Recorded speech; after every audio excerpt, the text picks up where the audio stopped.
مسلمان بھائی ہو کر ولیوں کے درباروں پر نہیں جاتے، اور ہندو ہو کے، عیسائی ہو کر، یہودی ہو کے، نصرانی ہو کے وہ ولیوں کے درباروں پر جا رہے ہیں، درگاہوں پر جا رہے ہیں، یعنی انہیں عقیدت و محبت ان کی ولایت کا پتہ ہے، لیکن ہم مسلمان ایسے ہیں ہمیں ان چیزوں کی باخبر ہی نہیں ہے۔ ہم کہتے ہیں کہ وہ کیا دیتے ہیں، ہم کیا لے رہے ہیں ان سے، ہم تو ان سے کچھ مانگ ہی نہیں رہے، ہم تو یہ کہتے ہیں کہ یا باری تعالیٰ یہ تیرے نیک بندے ہیں، انہوں نے منزلیں کاٹی ہیں،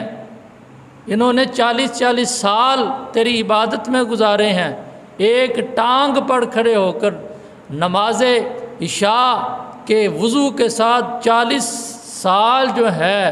حضرت شیخ عبد القادر جیلانی الحسنی والحسینی رحمت اللہ تعالیٰ علیہ 40 سال، میرے بزرگوں دوستو 40